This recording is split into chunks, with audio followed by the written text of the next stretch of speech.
Hooray for the red, white, and blue. And for you, because now through July 5th, Dollar General is celebrating with Buy 5, Save 5 on America's favorite brands. And you'll save that $5 instantly. That's right, people. I said instantly. At checkout, mix and match 5 participating items from name brands you love, like Bounty for some quicker picker-uppering at the Backyard BBQ. Ooh, I can taste those burgers. Or Gain laundry detergent to give your sniffer a fireworks display of freshness. Or save on Tide, Pantene, Crest, Swiffer, CoverGirl, Charmin, Gillette. I could go on and on. Best of all, with Dollar General, you can declare your independence from the big store. You'll still get the same great savings without the big store hassle. It's the fast way to save. So claim your freedom to save $5 instantly. Better hurry in. Offer ends July 5th. Dollar General, the fast way to save. Blog Talk Radio.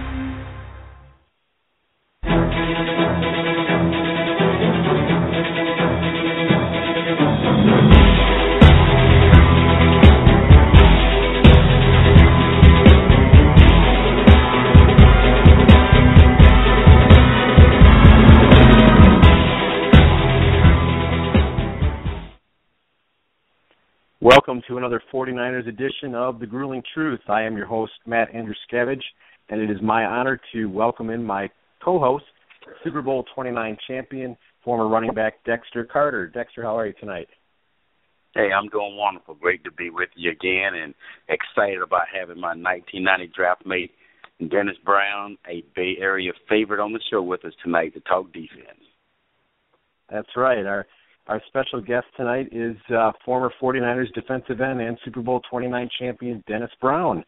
Dennis, welcome to the show. Hey, guys. How you guys doing? Thanks so much for having me on the show. I'm looking forward to it because we're talking defense. Glad you could be here. That's right. We covered offense last time. Today we're talking defense. Yeah, I'm sorry. I wish I would have caught the show last time. I would love to hear Dexter break down the 49ers 2015 offense. That would have been awesome to hear. Yeah, we got it on the podcast. We'll make sure and get that over to you. Sounds good. So, Dennis, and so you're an analyst for Comcast, and you attend the 49ers OTAs. What's the latest that you're hearing out of the OTAs as we prepare for training camp? Well, Dex, Matt, I tell you, OTAs were really good. I was out there for a few practices. First of all, these guys are excited. It's been a tough off season. Every single day, Trent Baalke was on the field. Of course, new head coach, new offensive coordinator, new defensive coordinator. But the attitude was all about urgency. Coach Tom Sula was stressing the fact as far as getting to the tempo of the practice was something I had never seen. Now, Coach Harbaugh ran a very intense practice as far as competing, players competing against themselves and other players on the team, other guys across the line from them, guys who are behind them, guys who are next to them. But OTAs were strictly about the tempo, getting the offense to the ball, getting the plays called, getting the plays ran, and being efficient with the plays. And I was most excited about seeing Colin. He's kind of gotten out of his shell. I think he's kind of taken on this leadership thing in a different way. He's not the quiet guy. He's not the passive guy. He's the guy he's running the offense now. He was very vocal. I'd never seen that in his years being a 49er. Very, very vocal on the field and also in the locker room. So I'm most excited to see him take that next step as far as that leadership role. And we know with the folks that kind of exited during the off season that leadership and on the field and in the locker room is going to be very important. So I think Colin has taken that step. The big talk has been about his arm motion and how he's delivering the ball.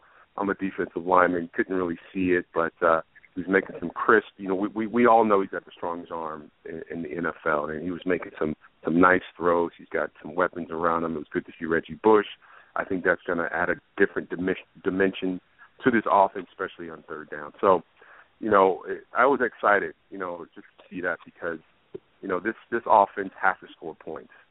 Points this season. Yeah.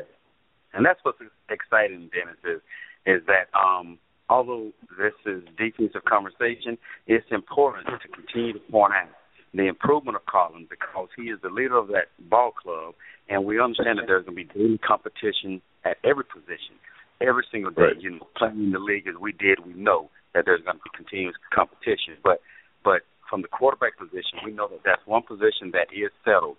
But to see and know and hear and hear from you firsthand that the new and improvement of Colin and the up tempo.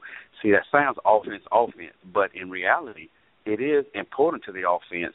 But what offense does can also dictate what our defense will do, what we'll play, the rotation of players. So what we do on offense and up tempo of it really impacts what our defense, can do. Don't you think? Yeah. I think you're exactly right. And this offense, they have to score some points. Last year was a disappointment. This offense has to score points. There's too many weapons on the offensive side of the ball that they can't put up. They should be able to put up 30, 40 points a football game, especially with the folks they went out and got. So I think, I'm excited. As a defensive player, you want your offense to score points. And it's a whole lot easier to keep people out the end zone if you get off the field in 3 downs, 4 downs, you know your offense is going to run down and score some points. And that was the luxury we had with the offense you were involved in. If we got off the field, we knew there would be points on the scoreboard. It makes it a lot easier for you to go out and do your job as a defensive player if you know when you get off the field there's going to be 7 points, 6 points on the board at the end of an offensive series, a long offensive series. So, yeah, you're exactly right. Yeah. Dennis, would you agree that – oh, go ahead. Yeah, and speaking of that, the defensive line really loves when the offense can, have consistent drives down the field to give them a break. But, there are going to be times that offense will score, and that makes it more important to talk about the defensive line and the key battles that are going on up front, with Darnell Dockett and Quentin Dow, and Ian Williams and all of those guys. And what are you saying with those guys and how the defensive line front is coming to fruition, in the OTAs?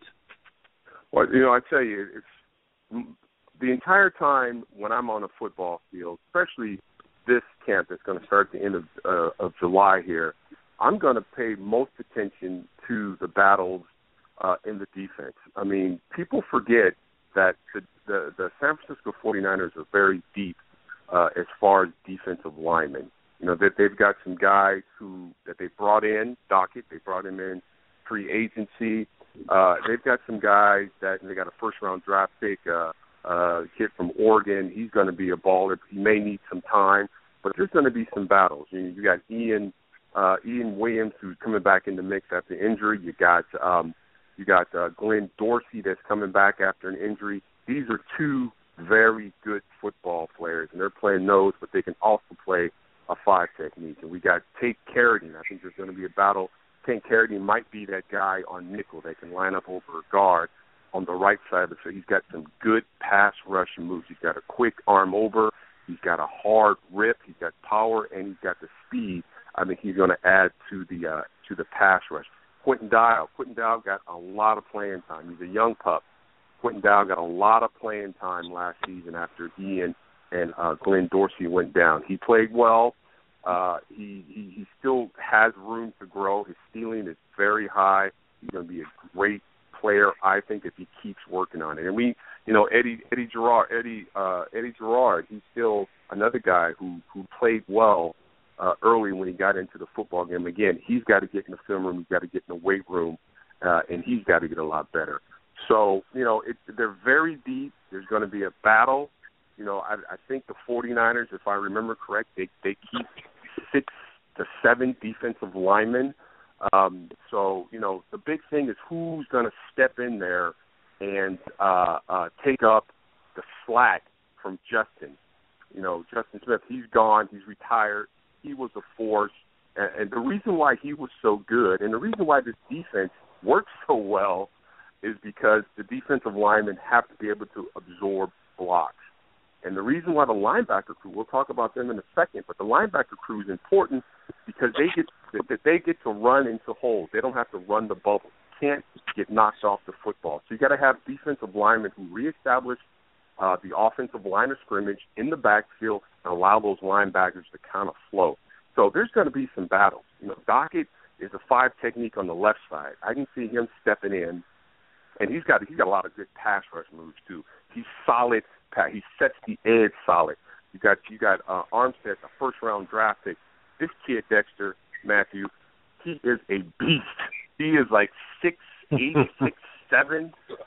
The kid is huge. Now, he's a young kid, but he's a first-rounder. And Dexter, first-rounders, when you come in, you've got to contribute some way. So he's going to get some playing time. But I can see him learning from Dockett when he gets, because Dockett is a pro. He had that ACL last year. We're going to see how he's going to come back. But Dockett's a beast on that left side, and he's a great pass rusher. He brings a lot of pass rush to the table. But I can see Eric getting in there, the first rounder, and making and contributing in his first year. And he's going to have to do the first round. He just has to. He has to get on the football, so he's got to get experience. And the one thing about defensive line, you have to be in the game. It's hard. You can learn everything in the classroom, practice field, but you got to get that playing time. You got to get those reps. And a lot of these guys, you're going to fight for reps even in practice because they're so deep at defensive line. So I like what's going on defensive line because there's going to be a lot of competitive spirit going on during training camp here, and whoever kind of shows up is like Dexter, who's going to play on Sunday, the guys who show up in practice. So I'm excited about the defensive line. I think they're very deep. I don't think Justice Smith's going to be – he'll be missed as far as his leadership because he was kind of God in the NFL the last 4 seasons.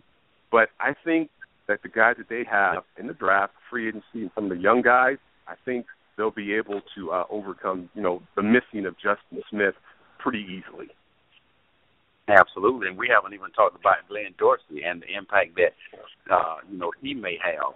And you're talking about all the guys that you spoke of earlier, that rookie, the guys that he has a chance to learn from, it's going to be awesome impact.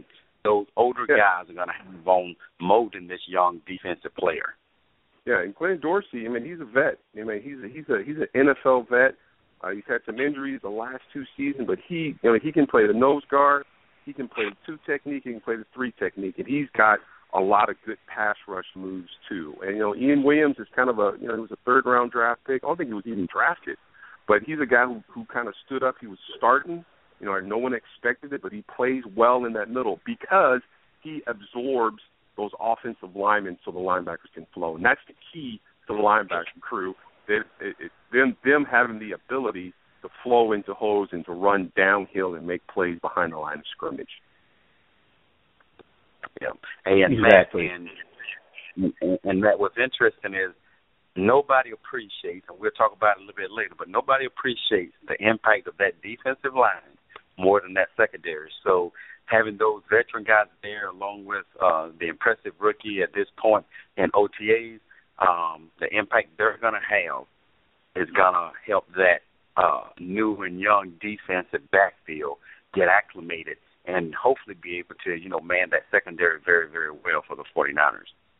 Yeah, and what complements that defensive front, those 3 guys, battling in the trenches, are the linebacker crew. It's probably some of the best linebackers you're going to find in the National Football League. We all know what Aldon Smith can do. He is due for another double-digit sack season.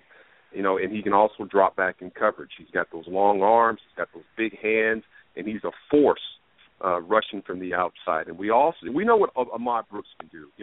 If Ahmad Brooks has got his mind straight, he was a little distracted last season for some reason, but if he gets his mind straight and he just concentrates on that football, he is a beast. He is a game changer. And we saw that against New Orleans last year. 2 years in a row, he had hits that could have ended the football game. So we know what he can do. Aaron Lynch last year He was a diamond in the rough. He came to the 49ers, low draft pick. He ended up starting. He ended up getting, I think, 4 sacks last season. And he's another guy that can step in there and make some plays. And then went out and drafted a cat, Eli Howard. Is it Howard, Matthew? Eli Howard? He's a guy, again, from the outside that can rush on the outside. And he can bring that pressure to the outside. Eli Harold. And what that does, Eli they Harold. set the edges. They set the edges, and they let that defensive front do what they have to do, and then they let those linebackers the ability to flow and make plays. So, yes, the defense, people talk about the defense. I think this defense can be top 10 in NFL. And I just made a bold prediction, so make a note of that. Yes, he did. That's man. right. Do you guys see, like in the base defense, do you see like Ahmad Brooks starting like in base downs, and then Aaron Lynch coming in on pass rushing downs? Same with Glenn Dorsey on the right side, and then Hank Carradine coming in on nickel downs. I can see yes. I can see exactly what you said, but I think Ahmad Brooks, he is the vet. You have to beat out Ahmad Brooks. I can see him and Alden rushing on the outside, and in the middle, I can see, like I said, Dockett can drop down to that 3 technique over the guard. He's a great pass rusher from the right side. Hank Carradine on the other side, the left side over there, over that other guard on the right side.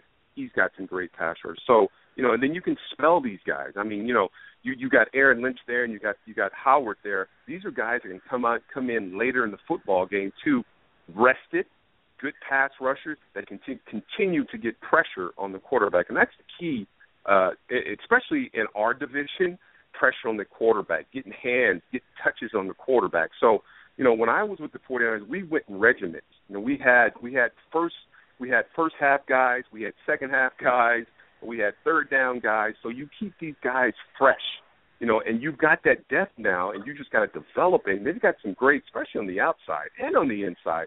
They've got the ability to really get after, a Russell Wilson, get in his face. So it's going to be important to keep these guys fresh.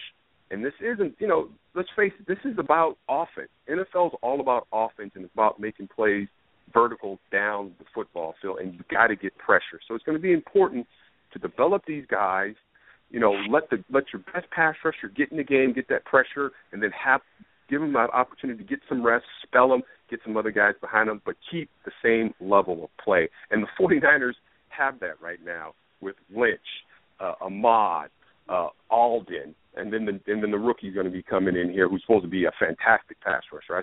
They didn't have pass on. He's got some good. I saw him do a couple pass rush moves. He's got some good quick hands. He's got some long arms, and he knows how to get to the quarterback. Yeah, and regardless of the era, Dennis, what I remember, during our glory days is, we had an offense that, could score points, but we also had a defensive line with depth because you wanted to roll guys in. And when those guys came in, you wanted them fresh and you wanted them, pinning their heads back and getting to that quarterback. And that's what I see the 49ers trying to get that depth now, to have guys fresh, have a deep rotation so all guys are fresh get to that quarterback. You have to. You have to in this league. I mean, there's so much pass rushing in this league now. You can't rush the passer 50, 60 times and still be fresh. Fourth quarter, you need some fresh legs in there. You're not rotating offensive linemen, so they're going to be worn down. If you can get some fresh bodies in there and keep that same level, and that's what Aaron Lynch did last season. When he came into football games after Ahmad had kind of worn down some of those tackles, he was able to get those quick moves and run right around some of these tackles because they're a little fatigued because it's the fourth quarter, it's hot, you've been pounding, you've been banging all day long. So the rotation is very, very, very important, and they've got the depth to do it. And let's not forget about Corey Lemonnier. I mean, he's a guy that came out, they had high hopes about him. He fell off a little bit, but still, he is a talent. Yes. He's exactly. From Auburn. Is he from Auburn? Yes. He is from Auburn. Yeah. Yes, he's going to be exciting too, and that's what excites me about Darnell Dockett. I know some people watch film and they say, "Oh, he slowed down here," and "Oh, he's had the ACL." But I'm going to tell you, I'm going to make a bold statement too, and I'm telling you, I'm a little biased. Okay, he's Florida State, Clarendon is Florida State. I understand, but when you watch film, but you guys know when you watch film, it speaks for itself. And if Darnell Dockett is anything close to what he was, he's going to be able to, I think, contribute and dominate, in my opinion, on the run side of the ball and the passing. So I think he's going to be able to stop and plug those gaps on the run and be able to use those sweet moves that he's got to get to the quarterback. May not have a whole lot of sacks, but it's about the pressure in the face and getting, the Russell Wilsons out of the pocket, from feeling comfortable and doing what they like to do. Yeah, and Mangini, I mean, he's a good fit in the defense. I mean, he's going to get some isolation, he's going to get some one-on-ones, but for the most part, he's got to take on that double team, and that's something he does well. I mean, we'll see, ACL, I've never had an ACL. It's tough to come back from an ACL. You got to get that confidence in that knee, but, he's a beast. The man is a beast, and I enjoy watching him. I mean, he's a weight room guy. He's been out in the community with us and doing some things there, and he's a good guy. But he's a tough kid, and I'm excited about him. I'm excited to see not only in the run but in the pass, because I've watched him. When he's played us, I watched him. He has got some really good pass rush. He's got a great arm over. He's got this quick. He's got a double move to the inside.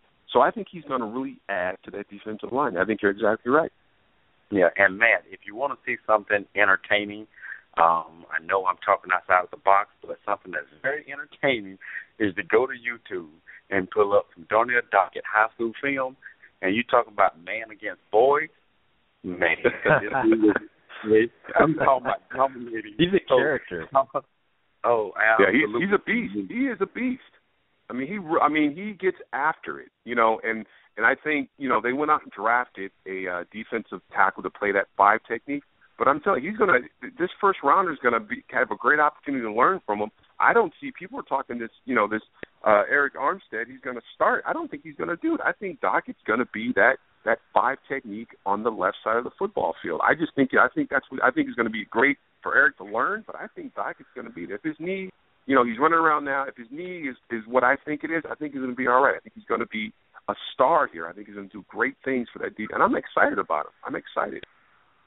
That's where I'm at with it. I look at Dockett, and I see Quentin Dial as a guy who's going to really compete for that starting position on the left side. But if Dockett's knee holds up, I see him taking over that role and being that fiery leader on the defense. Yeah, and and he is a leader. That's definitely, he is a leader on the football field. Quentin is a good player. He's a young pup. He got some great playing time, some experience last season after Glenn and Eli Williams went down. But he's got a couple more years to learn still before he can step into that position and do what a Dockett can do. Like I say, it all depends on his knee, but Dockett is the guy. You're going to have to beat him out, I think. Not only because he's a vet, right, but he understands that position. He understands how to play in that defense, and he's a beast. He flat out gets after it. I'm excited about him. And I'm excited about Glenn Dorsey. Those are the two guys that remind me of just old school defensive linemen. They bang head, they take on the double team, and when it's time to rush the passer, they go get it. So those are the two guys in the defensive line. I'm excited. Does it show? I'm excited about those guys. Yeah, and what I see is that Darnell, he comes to work.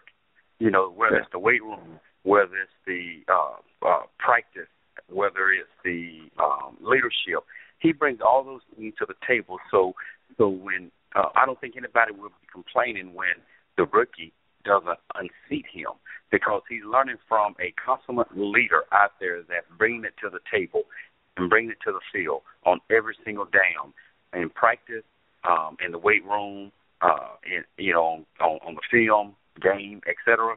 Darnell Dockett, in my opinion, if there's a rookie or a young player that want to learn from a veteran, he's got the right guy in front of him in Dockett to learn from. Oh, yeah, definitely. I mean, it reminds me of when I came to the league, I had Pierce Holt. I was a high draft pick. Pierce Holt was getting a little older, but Pierce Holt was still out there balling every snap, and I learned so much from Pierce Holt and Kevin Fagan. So, yeah, it's a great opportunity for him. But Eric's going to get in there. He's going to get his reps. But I don't see him, against Minnesota starting at that 5 technique. I could be wrong, but I just don't see him starting. I see Dockett out there again if his knee is back to 100%. Yeah, right. And I appreciate you bringing up Kevin Fagan and Pierce Holt. Some warriors from back in the day. I know. Yeah, they were warriors. Appreciate it. Yeah. Well, yeah, Michael Carter. That's that front. That's the linebacker or the outside linebackers. Inside linebackers, the big question is Patrick Willis and Chris Borland taking. It's hard to replace a guy who's been to 8-9 Pro Bowls every season he's been in the league. Replace his production on the field and his leadership in the locker room. But Michael Wilhoit, he's stepped up the last 2 seasons, and he's played very well. Navarro, he's going to come back again, another knee injury, but I've seen him going around. And what a great job by the 49ers organization last season just to let him sit it. We were counting down Navarro return. No, he wasn't ready. The organization, and I'm sure he was the same way, it's not ready. It's not 100%. I'm not going to the field. But guess what? It's 100% now. And he is going to take on a lot of leadership on the field and off the field, but I think he's up to it. The last few seasons, if you talk to anybody, he was better than Patrick Willis. He can cover tight end up the seams. He can cover a running back out the backfield. And that's going to be the big thing, if that needs to allow him to continue to do that in the passing games. And we know what he does in the run. He plays everything downhill. He hits everything in the backfield. He's great at dissecting offenses, knowing what plays coming to him. So, I'm excited about the linebacker crew. And they've got some guys. They got Moody, Nick Moody, who they brought in. They got some guys back there. They got some young cats, too. So the inside linebacking, people are worried about Patrick Willis not being there yet. We're going to miss him. But, again, the 49ers, Trent Baalke, have done a good job of bringing guys in to kind of step in his place. Yes, and let's give, Patrick Willis, credit. We're going to miss him, but Patrick Willis groomed a lot of young linebackers on how to play the game. And I personally appreciate that, because when I look at a young player that played at Florida State when I coached there, in Nick Moody, that was actually one of the players I was going to ask you about, being, there close and watching them in OTAs, on what was the prospects of Nick Moody, because, one, he's an awesome specimen, and, he's going into, I think, his 4th year in the league, 3rd or 4th year in the league, and, got some tremendous potential. Just a straight specimen and has great athletic ability, and once again, Patrick Willis to learn from. So, he's one of those young ones that might take that next step. Yeah, and he was a guy who, he stepped in. He got some good playing time last season, and of course in the preseason. And he's a guy that if he continues on what he's doing, his work habits on and off the football field, he's going to take that next step. And they're excited about him. They want him to take. Of course, they want him to take the next step. But I think, like you say, yeah, you're right. He's a specimen. He's an athlete. What I saw from him, he's got some good feet. He was covering Reggie Bush out the backfield. So he's got that potential. His ceiling is very, very high, and he's very intense. Like I said, there was no pads, OTAs when I went, but he's a very intense player. It seems like he wants to get it right, and that's what I like to see. He's not lackadaisical out there. He's very deliberate. What he's doing with his reads, with his calls, and everything. So I'm excited about him. So I think that linebacker crew, that middle linebacker crew, I think it's going to be fine. Will Hoyt, after last season with what Borland did, Will Hoyt kind of fell. They didn't talk about him that much, but he's a very productive inside linebacker. He knows what he's doing. He's learned from Patrick. He's learned from Navarro. So he's going to play that position really well. He's going to take on a leadership role also. I have to just for the live listeners, the live show is going to end in just under a minute here, and then the last 15 minutes of the interview you can catch on our podcast. It'll be in the archive time.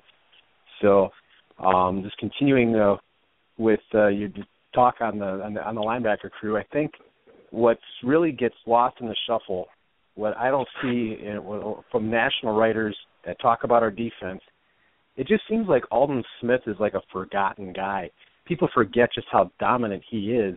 And this is going to be the first season in a couple of years where he's slated to start for the entire season because there's no suspensions or anything like that.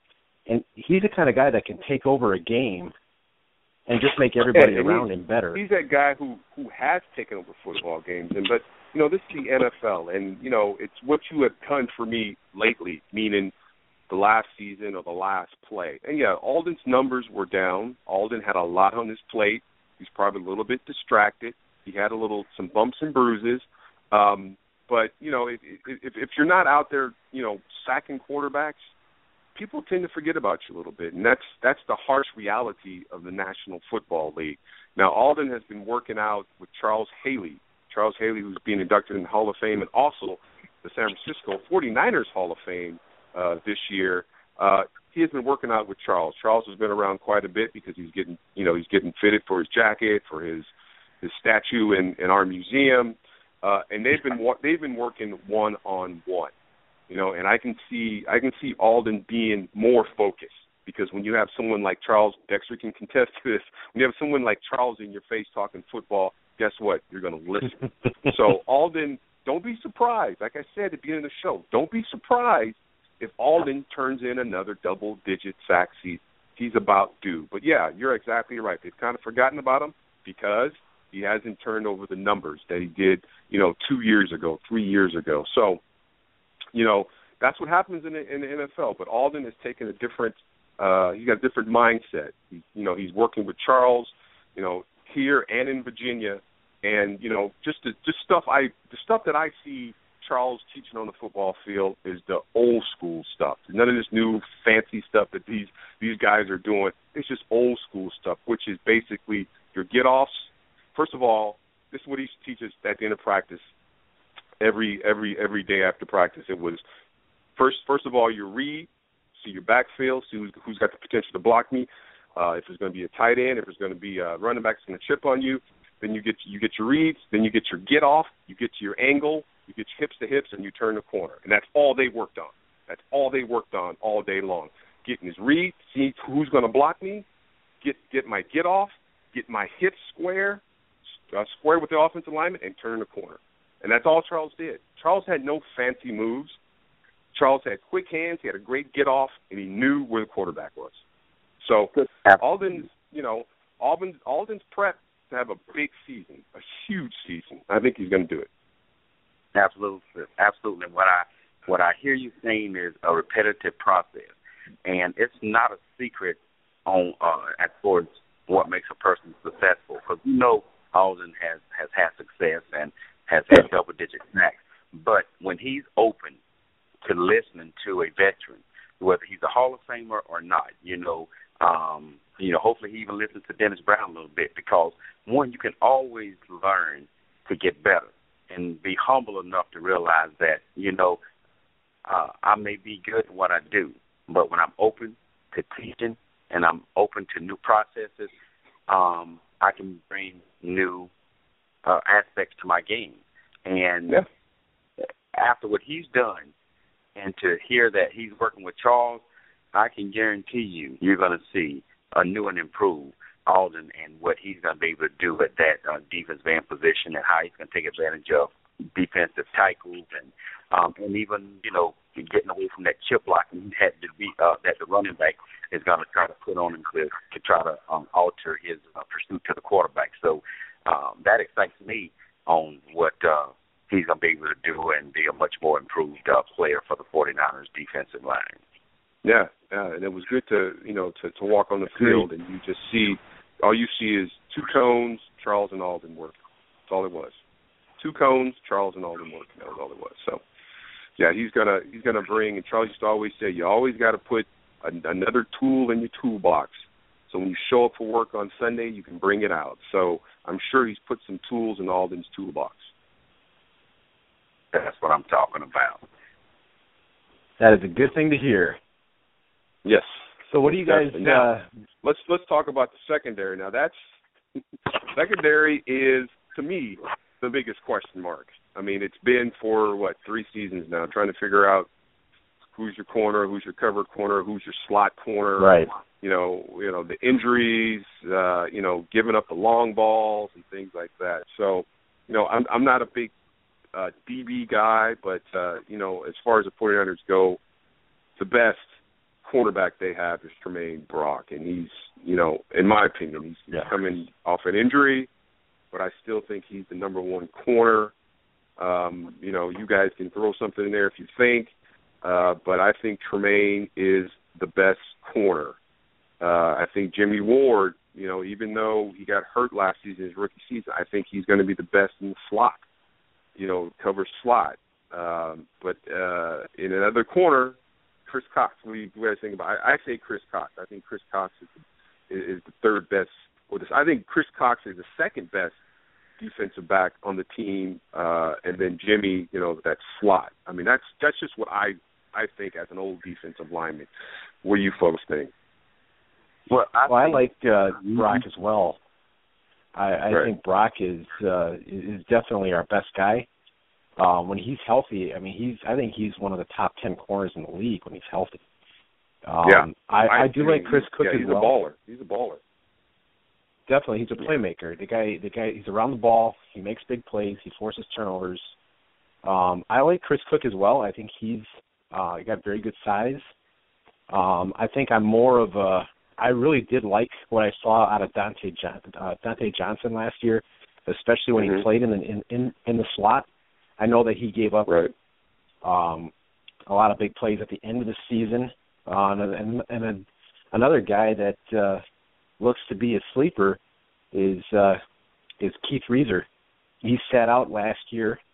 It's kind of a red shirt, but he's definitely making noises in the OTAs, and I'm looking forward to see the training camp battle. But it certainly is going to be one of those three guys opposite Brock. And, don't forget about, they got Sharice Wright from San Diego. Yeah, they gave him that's right. a pretty big contract. They gave him a 1-year deal, opportunity to play. If you have a good year, you can play another year. But they gave him like $3 million, I think he's probably the second highest paid DB on the team. So there's going to be some expectations by he didn't do the OTAs. I don't know if he was hurt or what. So, Keith was doing a lot of the OTAs, and, he's a 5th-round draft pick. So, they got some expectations for him. He's a fast kid. He's a 4.3 guy. So, he could be that sleeper. But, Dante Johnson, he played well, against the Rams. He had that pick against the Rams last season. But he did give up a lot of long balls. Now, the great thing about Dante is that he also played safety in college, so he could help him out in that safety. You haven't talked about safeties yet. Can help out with that in that safety position if it comes down to it. Because Eric Reed was talking about concussions, and if he's even going to come back, he's back, but he's got that concussion thing. He had 2 concussions in one season, and that's pretty big in days in the National Football League. But Dante, he's a big guy. He's a long guy. I don't know if he's that comfortable out there on that island on the outside. He might be more comfortable on the inside. He could battle Jimmy Ward for that slot too, doing some of that dirty work in the middle of the football field. So, yeah, it's going to be a good battle. But they've got we need those corners. We need those corners, and when you have strong corners, it allows you to do a little more blitzing, and that's, as a defensive lineman, doing some blitzing is kind of fun. Because you never know when you pop free, You know, when they miss their switches, and all of a sudden, boom, you're free. So, you know, you like the blitz, but to be able to blitz, you have to have some corners that can play some man and play some zone, you know, and not like get the ball, you know, not give up those long balls. So that's when blitz is stopped. If there's going to be long balls and catches down the field, it won't be any blitzes. You know, there will be no more blitzes. So that secondary, those corners, that's going to be another battle. You know, I'll pay close attention to that also. The battle with the cornerbacks, and you know, and then we got two fantastic safeties. You know, I think it's going to be exactly what we think it's going to be. We have Eric Reed and Buffet back there, and you know, they're good. They're both leaders. You know, they're both quarterbacks on the defensive side of the ball. I don't see many balls getting behind either of them. They're pretty sound. They're very sound in their technique, and also very familiar and very comfortable with the game plan. Or, you know, Mangini's, you know, his new defense. We'll see how that works out. But, you know, I think the safeties are strong. I just think, you know, the cornerbacks need to figure out who's going to be your covered corners and who's going to be that guy in that slot. Yeah, and I think the safety positions are, I think unless something just drastically changes, I think, you know, it's set, you know, pretty much in stone as long as those guys stay healthy. But I do like that the corner position is competitive. We do have people in that position that we feel, you know, are at a position of challenging right now, and it could be anybody. Yeah, there are front runners, but if I'm a defensive back, and Dan, correct me if I'm wrong, my best friend or friend is that defensive line, because when they get the appropriate pressure, the thing I have to do is make sure balls don't get behind me. But I've got to be physical enough to where, one, if my defensive line can put the pressure and get the quarterback out of the pocket, then and I'm in the face of my receivers, you know, hey, if we can get that quarterback throwing quick and early, that makes me a good corner. You know, because you're exactly right. And I can remember Eric Davis, our draft buddy. He would come to the huddle and say, "Listen, I can cover the guy for 4 seconds. I need you guys to get to that quarterback in his face, hit him, sack him, get him moving. 3 seconds. I need you there." That's what he used to always say. Get there in 3 seconds. I'll be the best quarterback in the National Football League if you're there in 3 seconds. That was always our goal. 3 seconds, you got to be there. In his face, something. Make him climb the pocket, make him run out the pocket. But after that, 4, 5, 6 seconds, I don't know. It's tough for a defensive back to play. There's not many corners that are going to be great if they've got to hold the receiver for 6 seconds. You know what I'm saying? Yeah. So, And Dennis, once again, it's great for you to throw in Eric Davis, who is, we were the first 3 draft picks in 1990 for the 49ers. So, yes, sir. Guys, yes, sir. Good old days, huh? Mm-hmm.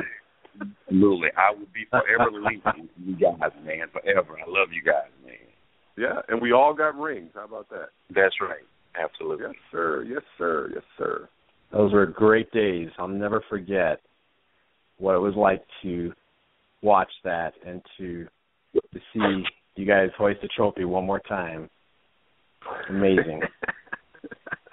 It was probably the best time of my life. It was my only reference to NFL is the San Francisco 49ers, and I still get the honor to cover them and talk about them like we're doing this evening, and being over there and seeing some of these young guys come in and give them a little bit of the history of the team. So I'm a lucky man. I'm blessed, and I'm happy, that this is what I get to do right now. Yeah. Well, for everybody that's listening, thank you for joining us tonight for 49ers edition of The Grueling Truth. Tomorrow, our boxing show, Mike Goodpasture will be on with Joe Rodriguez interviewing Peter McNeely, a former heavyweight contender who fought Mike Tyson. We'll have an NFL show on Thursday with myself and Coach Goodpasture. Guests will be announced. Guys, any closing thoughts? Only thing I would say was, for the Empire, don't be that guy. Don't jump off the wagon. This team's going to be exciting. I think they're going to surprise some people. And I think we're going to be in the hunt. You know, this is going to be a tough season all the way around. I think this division is the toughest in the National Football League, but I think we're going to be in there. And like I said, my bold prediction, one of the top 10 defenses in the National Football League, San Francisco 49ers. Hey, and no other organization about has 10 seconds. No other organization has such a greater following than the Empire. So you guys continue to support, do what you're doing, and the 49ers will handle their business. Yes, sir. All right. Well, thanks very much for joining us, and thanks everyone for listening to The Grueling Truth, where legends speak.